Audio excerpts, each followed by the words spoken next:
నమస్తే, welcome to టీ5 మరో నేత్రం.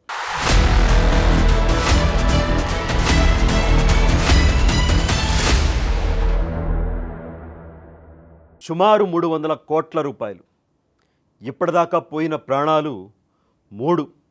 నిజంగా మైక్రో ఫైనాన్స్ బాధితుల తరపున ఎవరు చిత్తశుద్ధితో పోరాడుతూ ఉన్నారు, ఎవరు చివరికి వాళ్ళకి న్యాయం చేయబోతూ ఉన్నారు? మంగ్లీ, న్యాయవాది సుబ్బారావు, రమావత్ మధు, వీళ్ళ మైక్రో ఫైనాన్స్ వ్యాపారం కావచ్చు, ఈ అంశంలో వచ్చిన ఆరోపణలు కావచ్చు. ప్రస్తుతం ఎలా ఉంది అంటే, న్యాయవాది సుబ్బారావు ఈ అంశంలో బాధిత తరపున నిలిచిన వ్యక్తి, పిటిషన్లు దాఖలు చేసిన వ్యక్తి. ఆయన ఏం చేస్తూ ఉన్నారయ్యా అంటే, గత 2-3 రోజులుగా ఎక్కడ కనబడడం లేదు. మా టీము ఆయన సంప్రదించడానికి ట్రై చేస్తే కనీసం ఫోన్ కూడా లిఫ్ట్ చేయడం లేదు, రిటర్న్ కనీసం కాల్ కూడా లేదు. మరి ఏం చేస్తూ ఉన్నారా అంటే, యూట్యూబ్ ఛానల్లో వరుస పెట్టి ఇంటర్వ్యూలు ఇస్తూ ఉన్నారు. ఆ ఛానల్లో మరి మీకు బిగ్ బాస్ ఛాన్స్ వస్తే వెళ్తారా అంటే, అరే చాలా పెద్ద ప్లాట్ఫామ్ బిగ్ బాస్ హౌస్, వస్తే తప్పకుండా వెళ్తాను, నేను మంచి డాన్సర్ని, మంచి నటుడిని, సినిమాలో కూడా నాకు అవకాశాలు ఇవ్వండి, నేను నటిస్తాను, న్యాయవాది అనేది నా వృత్తి, ఇలా సినిమా పట్ల మక్కువ, నటన అనేది నా ప్రవృత్తి అని ఈ ఇంటర్వ్యూలు బాగా హైలైట్ అవుతూ ఉన్నాయి. మరి బిగ్ బాస్ ఛాన్సుల కోసం ఆయన ఏమన్నా తీవ్రంగా ప్రయత్నాలు చేస్తూ ఉన్నారేమో, ఆయన కనబడల్లా, ఫోన్ కూడా లిఫ్ట్ చేయటం లేదు. తిరుమలేష్ అనే వ్యక్తి, ఈ సుబ్బారావు ఫ్రెండు, ఈ బాధితుల తరపున ఆయన కూడా మాట్లాడుతూ ఉన్నారు. ఆయన కూడా వరుస పెట్టి యూట్యూబ్ ఛానళ్ళకి ఇంటర్వ్యూలు, డిబేట్లు పాల్గొంటూ ఉన్నారు. మా టీం ఆయన కూడా సంప్రదించండి. ఇప్పుడు 3 చనిపోయారు బంజారా కుటుంబానికి సంబంధించిన వ్యక్తులు. ఈ మైక్రో ఫైనాన్స్ మోసం వల్ల వాళ్ళు ఎవరైనా తెలుసా అంటే, అబ్బే మాకేం తెలియదు అని చెప్పేసి ఆయన కూడా ఫోన్ పెట్టేశాడు. ఆయన కూడా ఇంటర్వ్యూలు ఇవ్వడంలో చాలా బిజీ. ఈ మధు నాయక్ అనే వ్యక్తి అసలు సూత్రధారి ఎవరైతే ఉన్నారో, అతను అరెస్ట్ అయ్యాడు, జైల్లో ఉన్నాడు, ఎప్పుడో బెయిల్ పైన కూడా బయటకు వస్తాడు, హ్యాపీగా బయట తిరిగేస్తాడు. మరి మంగ్లీ గారు ఏం చేస్తూ ఉన్నారంటే, ఆవిడ కూడా కనపట్టలేదు, ఢిల్లీలో ఉన్నారని కొంతమంది, లేదు హైదరాబాద్లోనే ఉన్నారు, బయటికి రావడం లేదు అని కొంతమంది. సోషల్ మీడియాలో పోస్టులు అయితే పెడుతూ ఉన్నారు. బాధితుల తరపున నేను పోరాడతాను, ఖచ్చితంగా అండగా నిలుస్తాను, నా పైన దుష్ప్రచారం చేస్తూ ఉన్నారు అని మంగ్లీ గారు సోషల్ మీడియాలో పోస్టులు పెడుతూ ఉన్నారు. మంగ్లీ గారికి మద్దతుగా ప్రెస్ మీట్లు పెట్టే గిరిజన సంఘాలు ఒకవైపు, బాధితుల తరపున ప్రెస్ మీట్లు పెట్టి వాళ్ళకు అండగా నిలుస్తున్న గిరిజన సంఘాలు మరొక వైపు. మరి వ్యవస్థలు ఏం చేస్తూ ఉన్నారు, పోలీసులు ఏం చేస్తూ ఉన్నారంటే, పోలీసులు లాయర్ సుబ్బారావుకి డ్రంక్ అండ్ డ్రైవ్ టెస్ట్ నిర్వహించారు కదా పంజాగుట్ట పోలీస్ స్టేషన్లో, దానికి సంబంధించి హైకోర్టు మొట్టుకెళ్ళేసింది. మీరు కౌంటర్ కూడా దాఖలు చేయలేదు, కనీసం అటెండ్ కూడా కాలేదు, మీ తీరు ఏదైతే ఉందో సీసీటీవీ ఫుటేజ్ కూడా మేము తీసుకురామని చెప్పి అది కూడా సమర్పించలేదు, మీ తీరు గర్హనీయమని కోర్టు ముట్టుకెళ్ళేసింది. ఆ పనుల్లో పోలీసులు బిజీగా ఉన్నారు. మరి రాజకీయ పార్టీ నాయకులు ఏం చేస్తూ ఉన్నారు అంటే, హామీలు ఇచ్చేస్తూ ఉన్నారు, బాధితులకు న్యాయం చేస్తాం, అది చేస్తాం, ఇది చేస్తామని. హామీలు కూడా లేదు. మరి మీడియా ఏం చేస్తూ ఉంది అంటే, వాళ్ళని వీళ్ళని పిలిచి డిబేట్లు, ఇంటర్వ్యూలు, దానికి సంబంధించిన మనకి ఎన్ని వ్యూస్ వస్తూ ఉన్నాయి, దీన్ని ఇంకా అంత కంపు చేయొచ్చు అంటే, టోటల్గా ఏంటంటే నాకు అర్థమైంది. ఇప్పుడు నన్ను కూడా మీరు అనొచ్చు, బట్ నాకు నిజంగా చెప్తున్నాను 100% చిత్తశుద్ధి ఉంది, బాధితుల తరపున న్యాయం జరగాలని, అందుకనే ఇంకా మాట్లాడుతూ ఉన్నాను. సో ఓవరాల్గా ఏంటంటే, ఎవరి ప్రయోజనాలు వాళ్ళు. ఈ వివాదాన్ని అడంబెడేసుకుని మీడియాలో హైలైట్ అయిపోదాం, సినిమాలో ఛాన్సులు కొట్టేద్దాం, బిగ్ బాస్ ఛాన్స్ కొట్టేద్దామని కొంతమంది, అరే మనం 10 రోజుల నుంచి మీడియా బాగా కనిపిస్తున్నాం కదా, మనం సెలబ్రిటీ అయిపోయాము, ఇంకో 10 రోజులు కనిపిద్దాము అని మరికొంతమంది. ఇలా ఎవరి ప్రయోజనాలు వాళ్ళు చూసుకుంటూ ఉన్నారు. బాధితుల్ని నిజంగా గాలికి వదిలేశారు.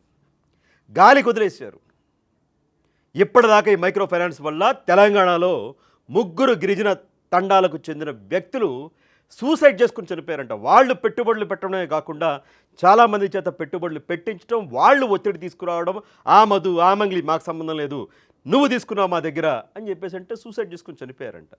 సంపత్ నాయక్ ఉన్నారు, గిరిజన జేఏసీ అధ్యక్షులు, అలాగే జనసేన పార్టీ కూడా, అతను ఆ ఫోటోలు కూడా విడుదల చేస్తారు, అందరూ చూసే ఉంటారు. అవికి కూడా ఒక పక్క ప్రాణాలు పోతూ ఉంటే ఎవరి ట్రయల్స్ వాళ్ళు, ఎవరి వేషాలు వాళ్ళు, వ్యవస్థలు ఏం చేస్తున్నాయో అర్థం కావట్లేదు. మీకు పైకి కనిపిస్తున్నది 10 కోట్లు 15 కోట్లు మాత్రమే, కానీ లోతుగా విచారణ చేస్తే సంచలన విషయాలు బయటకు వచ్చే అవకాశం ఉంది. మీకు షాకింగ్ విషయం చెప్తా. నా మిత్రుడు ఒకరు ఉన్నారు, బంజారాకి చెందిన వ్యక్తే, ఆ బంజారా కులానికి సంబంధించిన వ్యక్తే. ఆ వ్యక్తి ఫోన్ చేశారు. మా అక్క కూడా గవర్నమెంట్ ఎంప్లాయీ, ఆవిడ, నాకు కూడా తెలుసు. మా అక్క కూడా 60 లక్షలు పెట్టుబడి పెట్టారంట, మొత్తం నాశనం. అలాగే వాళ్ళ బంధువు ఒకరు తెలంగాణ మిర్యాలగూడకు సంబంధించిన వ్యక్తి 1.5 కోటి పెట్టాడంట. 1.5 కోటి. దామరచర్లకు చెందిన వ్యక్తులు వాళ్ళు కూడా లక్షల రూపాయలు పెట్టారంట. ఆల్రెడీ పోయిన నెలలో పోలీస్ స్టేషన్లో కంప్లైంట్ కూడా ఇచ్చారు. అంటే నాకు సంబంధించిన మిత్రుడికి సంబంధించిన కుటుంబంలోని వాళ్ళే 2 కోట్లు పెట్టారట. ఆ బంజారాకు సంబంధించిన వాళ్ళు. నాకు తెలిసిన ఒక వ్యక్తి సంబంధించిన కుటుంబ సభ్యులు 2 కోట్లు పెట్టారు. అంటే తెలియని వాళ్ళు, బయటికి రాని వాళ్ళు, బయటకు వచ్చినా కూడా మీడియా దృష్టికి రాని వాళ్ళు, పోలీసుల దృష్టికి రాని వాళ్ళు, వ్యవస్థ దృష్టికి రాని వాళ్ళు ఇంకెంతమంది ఉండుంటారు చెప్పండి. ఇది పైకి కనిపిస్తున్న చిన్న చిన్న స్కామ్ కాదు. బంజారాలో ఒక స్థాయికి ఎదిగిన వాళ్ళు, మేము ఇలా ఎదిగాం, మనక వాళ్ళు ఉన్నారు, వీళ్ళు ఉన్నారు అని ఇలాగే మంగ్లీ గారి ఫోటోలు ఆవిడని చూపించి, మంగ్లీ తమ్ముడు కావచ్చు, ఈ మధు నాయక్ వీళ్ళంతా కలిసి ఈ బంజారా వాళ్ళందరినీ కూడా మోసం చేశారు. 2 తెలుగు రాష్ట్రాల్లో బాధితులు ఉన్నారు, తెలంగాణలో ఉన్నారు, ఆంధ్రప్రదేశ్లో ఉన్నారు.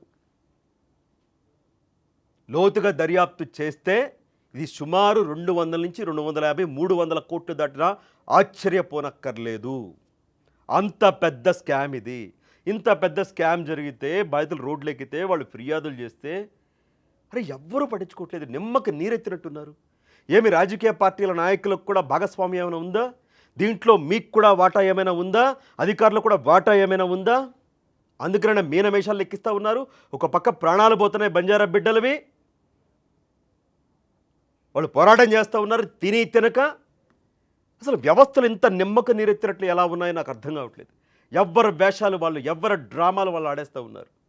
మొదట్లో చాలామందిని చూసి నేను కూడా సపోర్ట్ చేశాం. మేము పలానా ఇదిగో న్యాయవాదికి, ఇదిగో పలానా వ్యక్తి బాగా బాధితుల తరపున పోరాడుతూ ఉన్నాడు, ఎస్ మనం అండగా ఉండాలి, వాళ్ళకి న్యాయం జరగాలని. పోను వీళ్ళది కూడా షో అయిపోయింది, షో మాస్టర్లు అయిపోయారు, డ్రామాలు అయిపోయినాయి ఏమో అని అనుమానం కలుగుతూ ఉంది. మంగ్లీ గారు ఒక పోస్ట్ పెట్టారు ఒక 2 days బ్యాక్, ఒకసారి చూడండి. ఏమని పెట్టారంటే, మైక్రో ఫైనాన్స్ శుభాక్షేత్ర ఇన్ఫా మోసంలో బాధితులకు అన్యాయం జరిగింది, వాళ్ళకు న్యాయం జరగాలని నేను ఆశిస్తున్నా, బాధితులకు న్యాయం జరిగే వరకు వాళ్ళకు అండగా ఉంటానని గతంలో చెప్పాను, ఇప్పుడు చెప్తున్నాను. అండగా అంటే సోషల్ మీడియాలో పోస్ట్ పెడితే అండగా ఉన్నట్ట? ఏం అండగా ఉన్నారు? ఏం చేశారు? బాధితులతో ఏమైనా మాట్లాడారా? వెళ్ళి బంజారా కుటుంబం సూసైడ్ చేసుకుని చచ్చిపోయిందనరా, వెళ్ళి ఆ కుటుంబాన్ని ఏమైనా పరామర్శించారా? ఒక్క బాధితుడు మాట్లాడారా?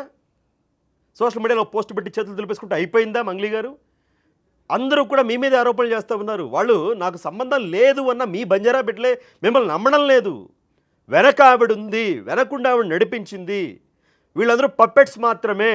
కాకపోతే ఆవిడ పాత్రకు సంబంధించిన ఆధారాలు ఎక్కడ దొరకకుండా ఆవిడ జాగ్రత్త పడిందని మీ బంజారా బిడ్డలు ఆరోపణలు చేస్తూ ఉన్నారు.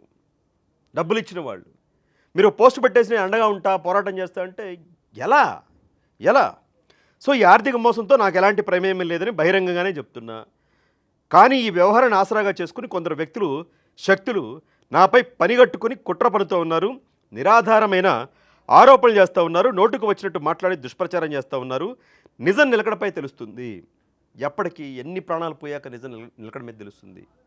ఒకరిని చూసి ఒకరు, ఇదొకటి ఉంటుంది ఫోబియా. పలానా వ్యక్తి సూసైడ్ చేసుకుని చనిపోయాడంటే ఈ మైక్రో ఫైనాన్స్ అనగానే వీళ్ళు కూడా ఈ బాధలు భరించలేక వాళ్ళకు కూడా టైప్ ఆఫ్ మైండ్ సెట్ వచ్చేస్తుంది. వెళ్ళిపోదాం, మనం పడలేము, వీళ్ళ వేధింపులు, డబ్బులు అడుగుతూ ఉన్నారు, నేనే అడ్డమని ఇప్పించాను అని చెప్పేసారు. ఇది చాలా ప్రమాదకరం. ఇది మిగతా వాళ్ళకి ఆ మైండ్ సెట్ పోకముందే నిలకడ కాదు, వేగంగా దర్యాప్తు జరగాలి, వేగంగా బాధితులకు న్యాయం జరగాలి. బట్ ఇలాంటి ఫైనాన్స్ వ్యవహారాల్లో వేగంగా పనులు జరగవు. సంపాదించిన సొమ్ముతో, చావుల మీద, శవాల మీద సంపాదించిన సొమ్ముతో డబ్బు నోట్లు, డబ్బు కట్టలు నోట్లలో కుక్కి అన్ని వ్యవస్థలోని వ్యక్తులకి ఇలాంటి వాళ్ళు తప్పించుకుంటారు. 250 నుంచి 300 కోట్లు కొట్టేశారు. ఏముంది, ఒక 50 కోట్లు 100 కోట్లు ఖర్చు పెడతారు, తప్పించుకుంటారు. ఏమైంది? ఏం చేస్తారు? ఏం చేయలేరు. విజయమాల్యా వెళ్ళిపోతే ఏమైనా చేశారా? 1000 కోట్లు ఎగ్గొట్టేసి ఏమైనా తీసుకొచ్చారా? లలిత్ మోదీ వెళ్ళిపోయాడు, ఏమైనా తీసుకొచ్చారా? ఏం చేయగలిగారు? డబ్బుంటే ఎంత పెద్ద స్కామ్ చేసినా తప్పించుకోవచ్చు. మన భారతదేశంలో చాలా ఉదాహరణలు ఉన్నాయి ఇలాంటివి కూడా. 1,00,000 కోట్లు దొబ్బేసి కూడా హ్యాపీగా పదవులు అనుభవించవచ్చు, ఉన్నాయిగా కళ్ళ ముందే. సో డబ్బుంటే ఎవడైనా తప్పించుకుంటాడు. సంపాదించిన దాంట్లో కొంచెం ఖర్చు పెడతారు, అంతే, నోళ్ళు మూసుకుంటాయి, అంతే. అది పరిస్థితి. సో నిజం నిలకడపై తెలుస్తుంది. న్యాయ వ్యవస్థపై, చట్టంపై నాకు సంపూర్ణ నమ్మకం, గౌరవం ఉంది. ఎస్, న్యాయ వ్యవస్థపై, చట్టంపై మీకే కాదండి అందరికీ నమ్మకం ఉంది. ఆ నమ్మకంతోనే ఇంకా న్యాయ వ్యవస్థపైన, చట్టంపైన నమ్మకం ఉంది కాబట్టే ఆ బాధితులకి ఖచ్చితంగా వేగంగా న్యాయం జరుగుతుందని ఇప్పటికీ నమ్ముతూ ఉన్నాం. మరి ఏం జరుగుతుందో చూడాలి. అట్ ద సేమ్ టైము నిన్న సంపత్ నాయక్ మరికొంతమంది గిరిజన జేఏసీ నాయకులు ఈ బాయ్తో కలిసి సమాజ్గూడ ప్రెస్ క్లబ్లో ప్రెస్ మీట్ ఒకటి పెట్టారు.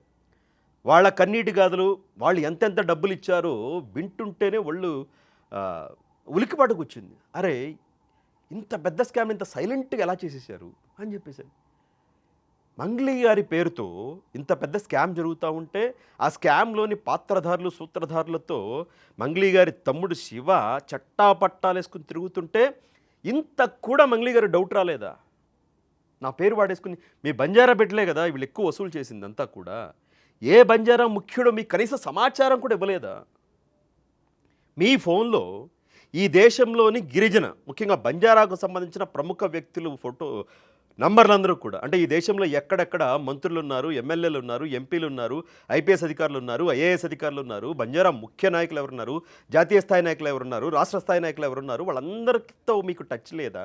వాళ్ళ కాంటాక్ట్స్ సుమారుగా 1500 కాంటాక్ట్స్ మీ దగ్గర ఫోన్లో లేవా? ఏ ఒక్కరూ మీకు చెప్పలేదా అనేది చాలామంది డౌట్ అండి. ముఖ్యంగా బాధితుల డౌట్. ఇంత జరుగుతుంటే ఎలా తెలియలేదు మీకు అనేది. సో వాళ్ళు చాలామంది చెప్పారు. ఒకసారి పేర్లు చదువుతాను. ఎవరో రమావత్ అజయ్ కుమార్ అట 50 లక్షలు ఇచ్చాడంట ఈ రమావత్ మధుకి.